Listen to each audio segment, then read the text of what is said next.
Palhetas. Distribuição Sinapse.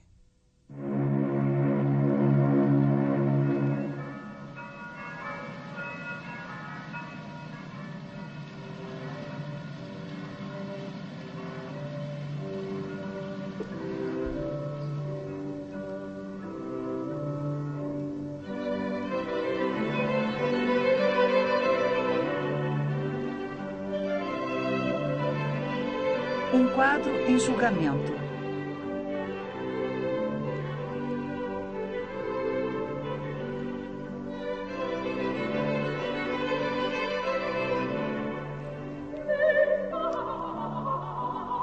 Galeria da Academia, Veneza.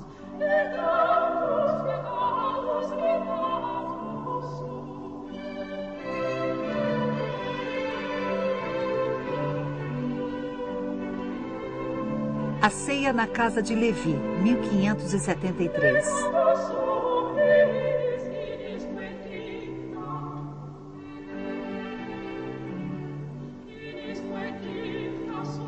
De Paolo Cagliari, dito Veronese, Verona, 1528, Veneza, 1588.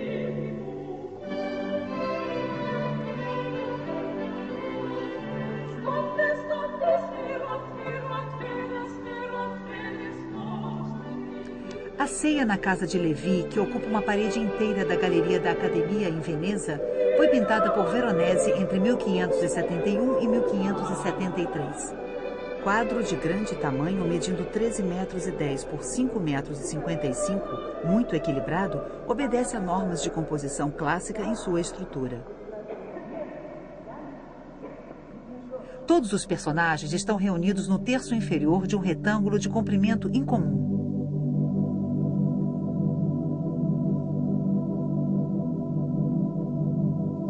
Os arcos de uma galeria aberta para o exterior dividem a cena em 3 partes. Os capitéis, as colunas, os edifícios são inspirados em Andrea Palladio, o arquiteto que na época remodelava Veneza inspirando-se na antiguidade. As escadas, com balaustrada, intensificam a simetria e acentuam o efeito da perspectiva.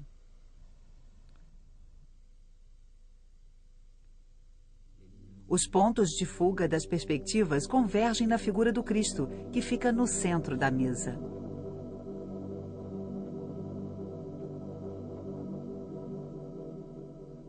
Cristo é ladeado por São João, São Pedro e outros apóstolos. Em frente a eles, Judas e Levi ocupam posições simétricas em relação ao centro da mesa.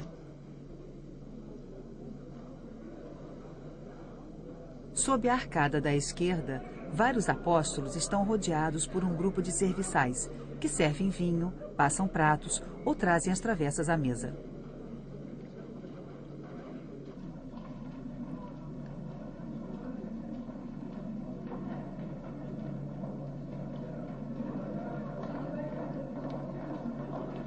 Sob a arcada da direita, o restante do banquete, mais apóstolos, pajens, servos e soldados.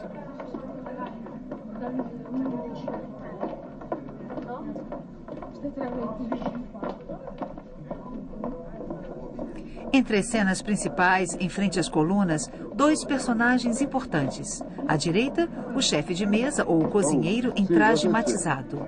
À esquerda, um personagem em traje verde, talvez um autorretrato de Veronese. Todos os grupos são ligados entre si pelo gesto ou pelo olhar. Personagens se juntam a outros personagens. As cenas secundárias se encaixam na cena principal.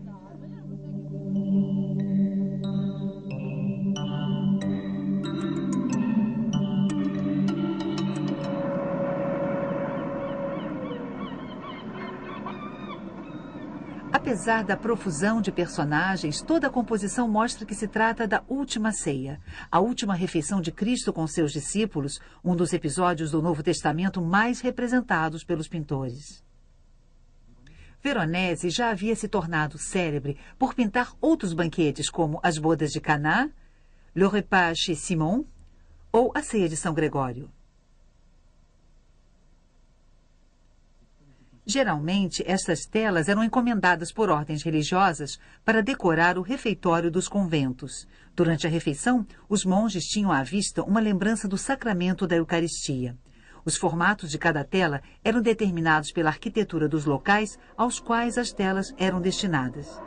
Veronese pintou as bodas de Caná para o mosteiro beneditino de San Giorgio Maggiore, em 1563. O quadro, atualmente no Museu do Louvre, foi por muito tempo o orgulho do mosteiro. Do mesmo modo, Veronese pintou esse quadro para substituir outro de Tiziano, destruído em 1571, em um incêndio do refeitório do convento dominicano de São João e São Paulo, convento que atualmente foi incorporado ao prédio do Hospital de Veneza.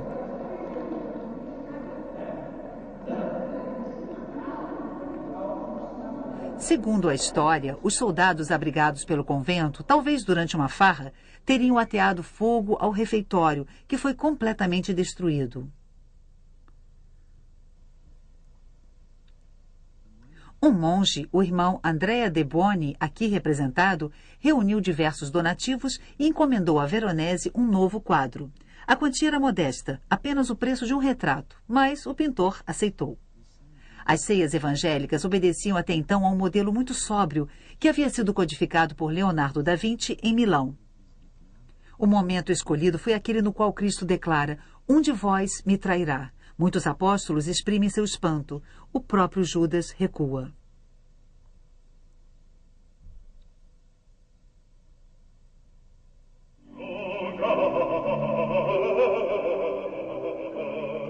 Veronese transforma completamente o espaço e o espírito da Santa Ceia.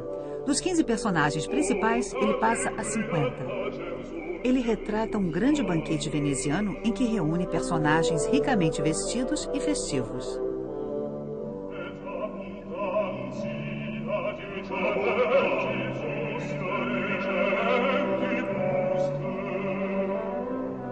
Ele conclui o quadro e o entrega ao convento dos dominicanos em 20 de abril de 1573. 3 meses mais tarde, ele é intimado pelo Tribunal da Inquisição. Convocado pelo Santo Ofício perante o Tribunal Sagrado, o mestre Paolo Cagliari Veronese, que vivia na paróquia de San Samuele, interrogado sobre seu nome e sobrenome, confirmou. Sobre sua profissão, respondeu: "Eu sou pintor e faço figuras." "E o senhor tem conhecimento dos motivos pelos quais foi intimado?" "Não, senhor." "Nem imagina quais sejam essas razões?" "O prior do convento de São João e São Paulo disse que esteve aqui e que vossas ilustríssimas senhorias o haviam incumbido de mandar que eu colocasse no quadro a figura de uma Madalena em vez de um cachorro. Eu respondi que teria o maior prazer em fazer tudo o que fosse necessário em nome de minha honra e da honra do quadro, mas que eu não compreendia o que a figura de Madalena teria a ver com a cena." Nesta Santa Ceia que o senhor pintou para o São João e São Paulo, o que representa aquele personagem que tem sangue saindo pelo nariz? É um servo e um acidente qualquer o fez sangrar pelo nariz. O que nos diz dessas pessoas armadas e vestidas à moda alemã portando alabardas? Será necessário que eu diga cerca de 20 palavras. Pois diga. Nós, pintores, nos apropriamos de uma licença que pertence aos poetas e loucos. E eu pintei esses alabardeiros, um bebendo e outro comendo embaixo de uma escada, prontos, aliás, a dar conta do seu serviço, porque me pareceu conveniente e possível que o senhor da casa, rico e magnífico, segundo o que me disseram, tivesse tais servos. Ele está vestido como um bufão, com um papagaio no braço. Qual a sua intenção ao representá-lo neste quadro? Como um enfeite, como se usa. E quem são esses que se encontram à mesa de Nosso Senhor? Os 12 apóstolos. O que faz São Pedro, que é o primeiro? Ele fatia o cordeiro para passá-lo a outra parte da mesa. E o que está ao lado dele? Segura a travessa para receber o que São Pedro vai lhe dar. E o que faz o que vem a seguir? Ele palita os dentes com um garfinho. Quem são, na verdade, as pessoas que o senhor retratou nesta Santa Ceia? Eu acredito que só o Cristo e seus apóstolos, mas quando me sobra espaço em um quadro, eu o adorno com personagens que me vêm à cabeça.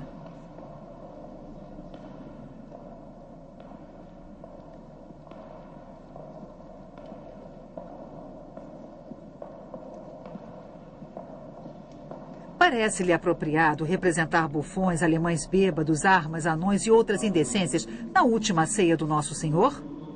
Não. Então Então por que o senhor os pintou? Segundo o que vejo, essas pessoas estão fora do local onde ocorria a Santa Ceia. O senhor não sabe que na Alemanha e outros locais infestados de heresia, eles têm o costume, com suas pinturas cheias de tolices, de aviltar e ridicularizar os conceitos da Santa Igreja Católica para ensinar a falsa doutrina aos ignorantes ou desprovidos de bom senso? Eu admito que seja errado, mas volto a repetir o que disse antes. Para mim, é um dever seguir os exemplos dados pelos mais velhos. Eu não havia levado tantas coisas em consideração. Estava longe de imaginar tal confusão, tanto que coloquei esses bufões fora do local onde se encontra o nosso Senhor.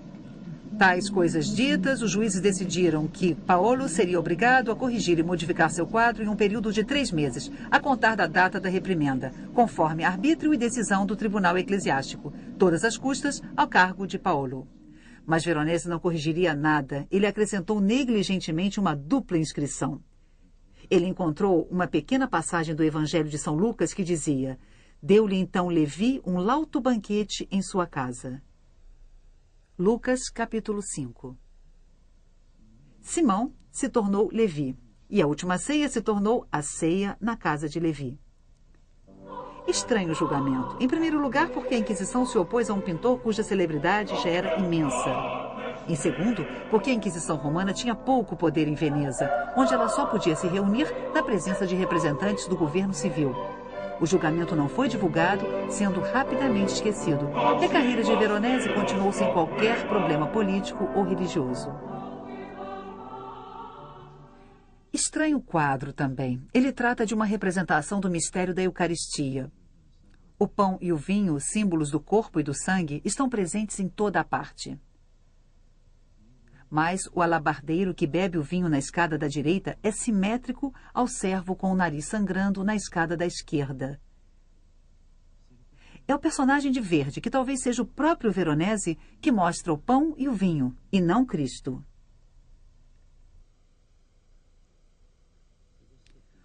Os pratos colocados acima das cabeças lembram auréolas. E até o papagaio presente em uma cena religiosa em que Veronese pintaria a tradicional pomba do Espírito Santo.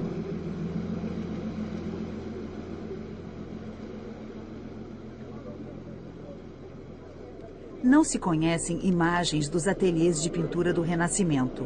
Eles deviam ser repletos de material para pintura e também objetos dos mais diversos utilizados como modelos.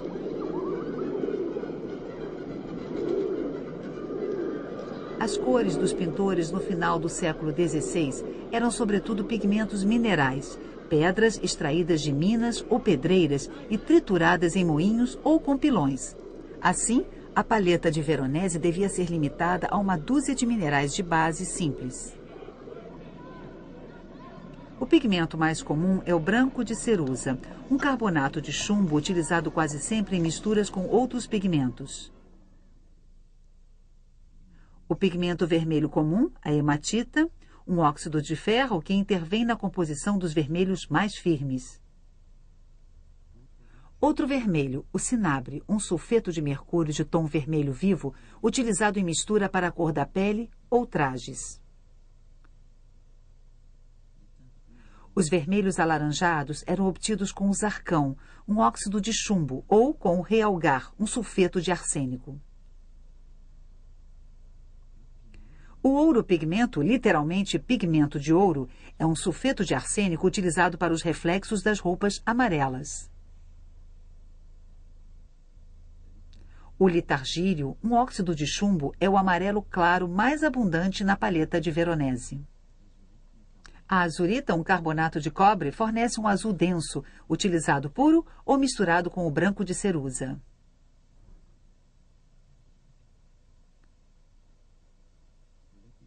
O lápis lazuli, uma pedra preciosa, fornece o azul ultramar. Raríssima na ceia na casa de Levi, um quadro barato. Esta cor extremamente cara existe em grande quantidade em O Casamento Místico de Santa Catarina. A malaquita, um carbonato de cobre, é utilizada por Veronese em forma de um pó composto de vários grãos, mais ou menos finos, para obter diversos tons de verde. Este pigmento é a origem do famoso verde Veronese. Veronese utilizava também diversos pigmentos comuns que ele misturava: laca vermelha, laca violeta, ocre castanho avermelhado e ocre castanho amarelado. Todas as cores, todas as texturas, todos os efeitos de luz eram obtidos pela simples mistura destes pigmentos básicos.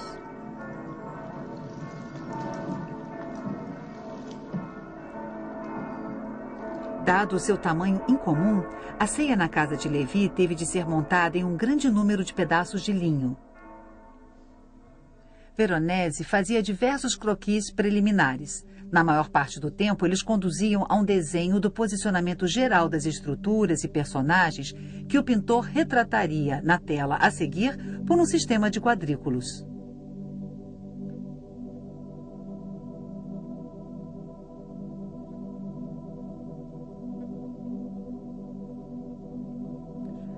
Atualmente, conhecemos os esboços do quadro A Ceia na Casa de Levi. Mas embaixo das camadas de tinta, distinguem-se, graças à fotografia em infravermelho, os quadrículos de posicionamento e o desenho.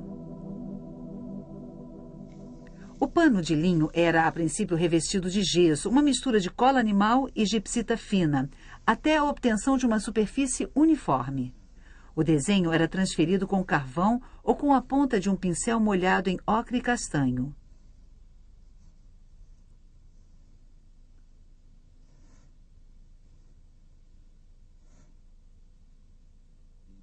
As cores eram preparadas com óleo de linhaça.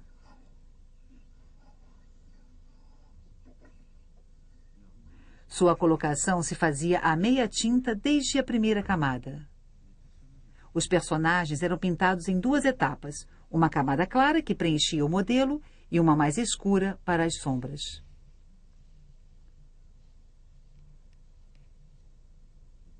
As diversas formas de claro e escuro eram obtidas na variação das proporções entre os pigmentos claros e os escuros. Mas Veronese não utilizava o preto.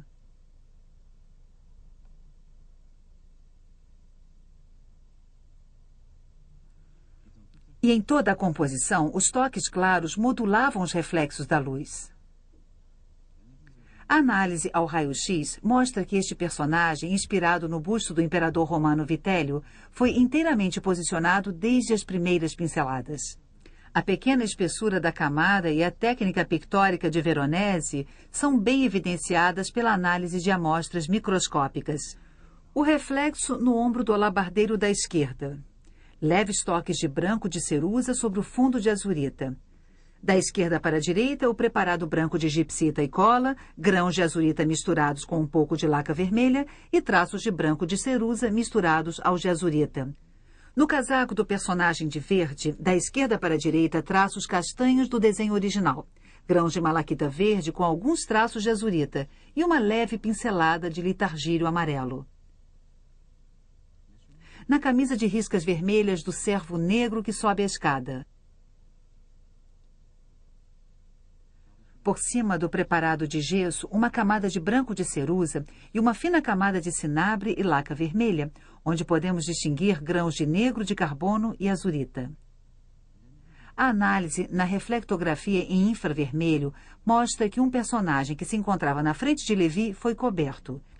Talvez um pajem eliminado por Veronese a fim de reequilibrar o centro do quadro. Talvez devido à retirada do pajem, a posição da cabeça de Levi foi ligeiramente modificada.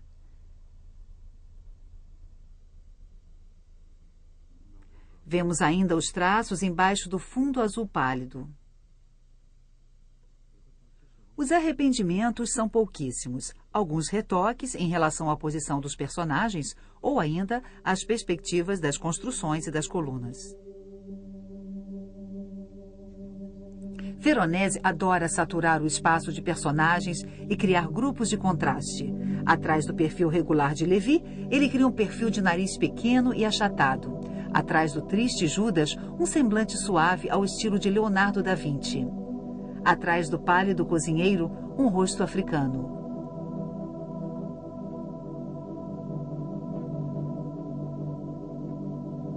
O negro atrai o branco como um gato atrai um cachorro. Encontra-se esse sistema de contrastes no tratamento da cor. O céu e as estruturas do fundo são representados com cores frias.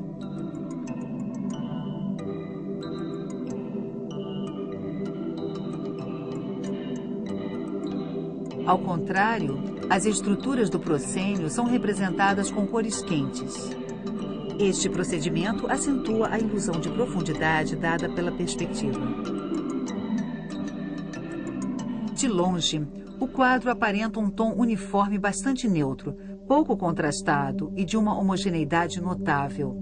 Mas quando nos aproximamos, os detalhes e as cores vivas evidenciam-se e tem-se então uma impressão de grande diversidade. No entanto, as tintas de A Ceia na Casa de Levi são bastante simples.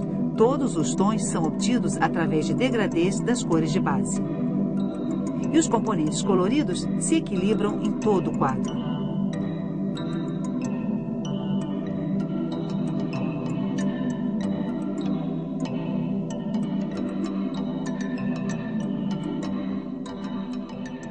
Por exemplo, na área da balaustrada, uma gama de vermelhos e uma gama de amarelos fazem contraponto a uma gama de cinzas. Com pouquíssimas cores de base, foi obtida uma grande variedade de efeitos coloridos. Mas o que torna o sistema cromático de Veronese ainda mais notável é o contraste de cores complementares. Os dois verdes do casaco do personagem principal se opõem exatamente aos dois rosas do negro. Às vezes, o sistema é ainda mais complexo. O azul do traje de São Pedro fica entre o amarelo vivo do personagem em pé e o vermelho de Levi. Contudo, se as duas últimas cores estivessem misturadas, teríamos um laranja, que é complementar do azul. As cores de toda a área central são ligadas entre si e distribuídas de um modo muito rigoroso, a fim de obter a maior luminosidade. O quadro, atualmente na Galeria da Academia, permaneceu durante muito tempo no refeitório de São João e São Paulo. Em 1697, novamente um incêndio devasta o convento.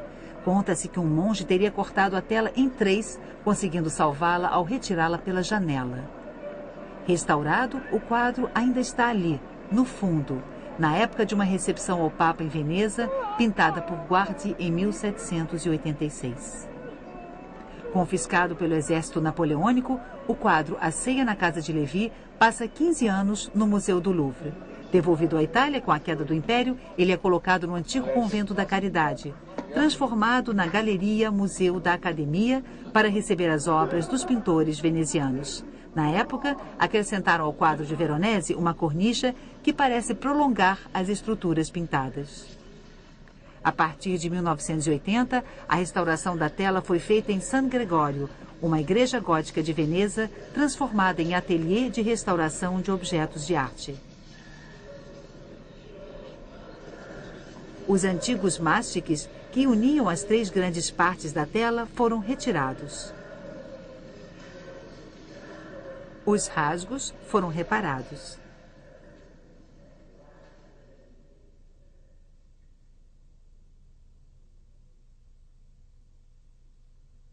No século XIX, os restauradores acharam por bem repintar áreas inteiras do quadro, transformando completamente as cores e suas relações. O céu, em particular, foi repintado com pigmentos modernos, como o azul da Prússia, e recebeu um tom rosa. Do mesmo modo, os trajes e os rostos dos personagens ganharam tons atuais. A isto, acrescenta-se a oxidação de camadas sucessivas de verniz. As limpezas feitas durante a campanha de restauração permitiram a reconstituição de um céu mais próximo do original.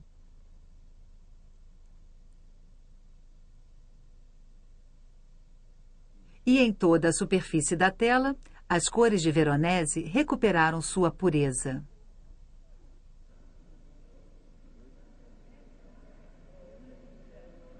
Após tais operações, os 3 painéis foram montados e colados em uma tela de sustentação.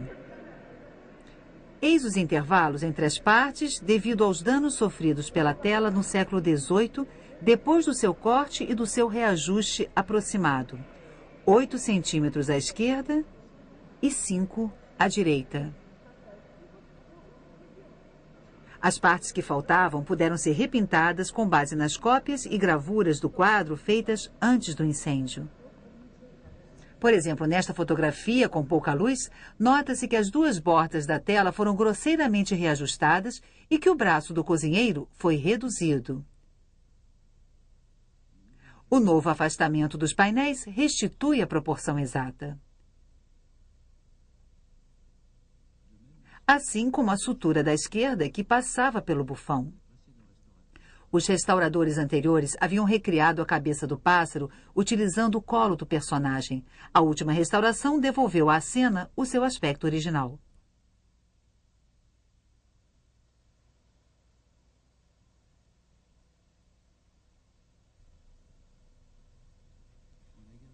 As bordas do quadro também foram recuperadas. Por falta de espaço no museu, tiveram de ser pregueadas próximo à moldura, 9 centímetros à direita e 8 à esquerda.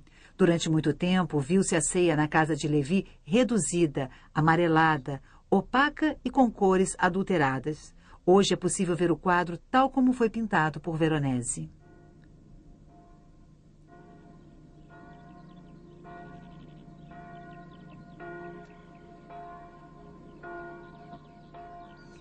Para o público em geral, Veronese é sobretudo um nome comum. O nome de uma cor, aliás, muito mal definida.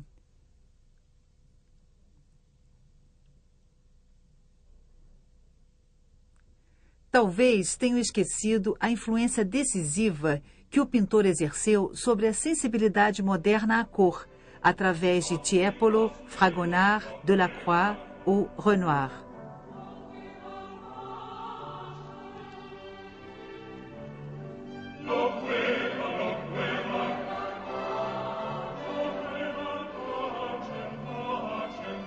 A vida do homem é mal conhecida, mas a obra está presente, enorme. Os afrescos da Vila Barbaro, em Mazères, perto de Treviso, onde Veronese usou o trompe-l'œil e onde criou com 3 séculos de antecedência a pintura impressionista.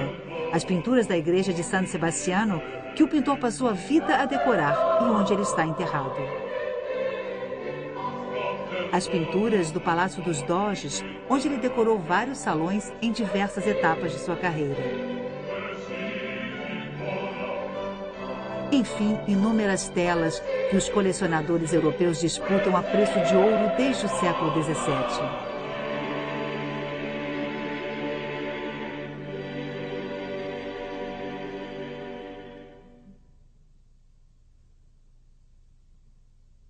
No cerne desta rica produção, a ceia na casa de Lévy permanece enigmática. O que Judas está olhando? O que Lévy está olhando? Em que pensa São Pedro? O que este personagem de verde, que seria Veronese, poderia estar dizendo? Um reflexo, apesar de tudo, é só um traço de branco sobre um fundo colorido. Quer dizer que toda arte é ilusão, e até uma ilusão da ilusão.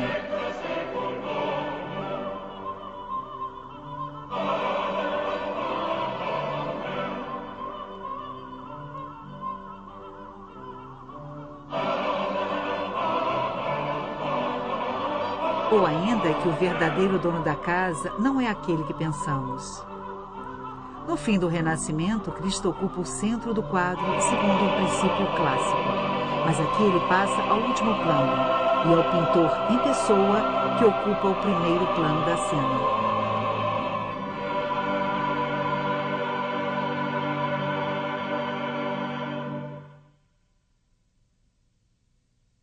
Versão brasileira Audio News.